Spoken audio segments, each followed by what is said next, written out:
Nabi sallallahu alayhi wa sallam dit à Abdullah ibn Abbas, ihfadillah, yahfad, préserve Allah, et Allah te préservera. Comment préserve Allah?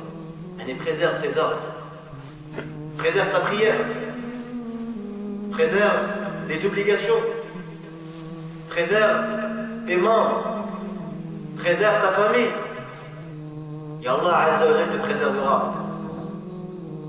Yahfaduka fi dunyak, il te préservera dans ta vie d'ici-bas, dans ton argent, dans ton honneur. Wa yahfaduka fi dinik, et il te préservera dans ta religion, en t'accordant la guidée, en t'accordant la réussite, en t'accordant la bonne fin, en t'accordant son paradis. Ihfadillah yahfaduk. On a besoin d'Allah tabaraka wa ta'ala parce que les ennemis sont trop nombreux. Non seulement Shaitan est un ennemi redoutable, mais Shaitan également il a des adeptes parmi les humains et parmi les djinns qui font le même travail que lui. Des égareurs, ils incitent au mal, ils embellissent le mal, ils diabolisent le bien. Et ton ego également est un ennemi. Ton ego t'incite au mal. Tu as beaucoup d'ennemis et tu as un seul secoureur. Rabbuka tabaraka wa ta'ala. Amin huna,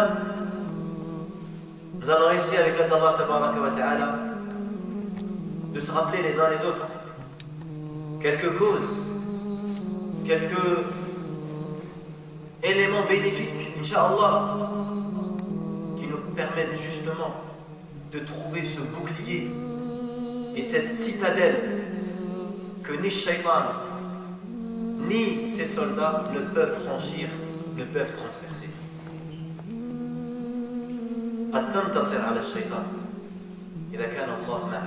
Certes, tu prendras le dessus et tu seras victorieux contre Shaitan lorsqu'Allah tabaraka wa ta'ala est avec toi.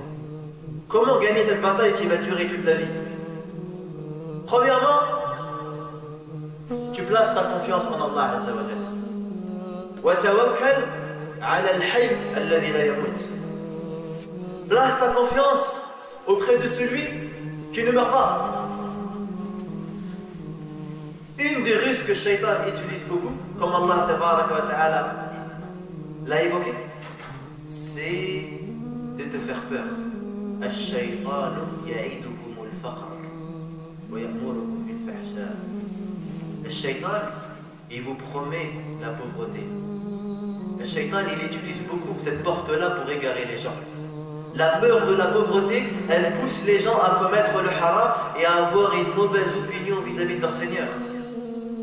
Sinon, dites-moi, comment est-ce que quelqu'un qui a une bonne opinion d'Allah tabaraka wa ta'ala pourrait s'autoriser à gagner de l'argent haram si réellement il est convaincu qu'Allah tabaraka wa ta'ala Razzaqun Karim, et s'il est convaincu de la parole de Nabi sallallahu alayhi wa sallam lorsqu'il dit Ya ayyuhan nas ittaqullah wa ajmilu fi al-talab fa inna nafsa lan tamuta hatta tastawfi rizqaha wa in abta'a anha fattaqullah wa ajmilu fi al-talab khudhu ma hal wa da'u ma haram.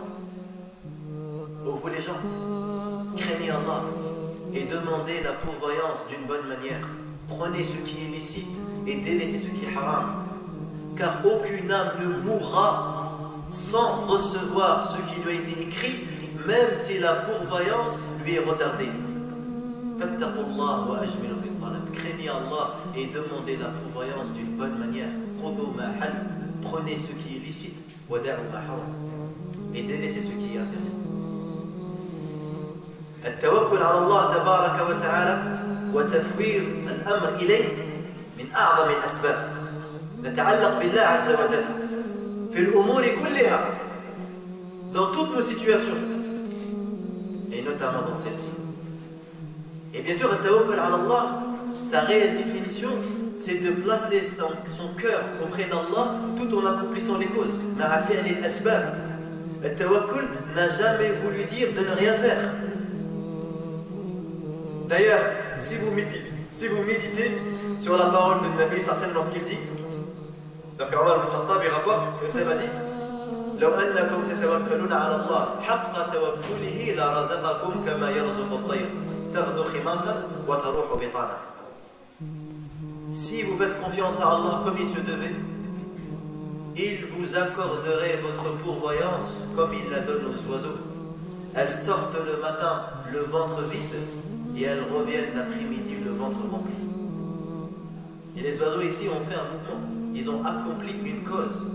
Les oiseaux ne sont pas restés dans leur nid. Insan yatasabbab. Le croyant qui veut la guider, il doit faire des causes. Il doit agir. Il doit bouger. Il doit apprendre. Il doit s'autocritiquer. Il doit se remettre en question. Il doit choisir une bonne compagnie. Il doit faire un effort sur lui. Il doit lutter constamment contre son ego.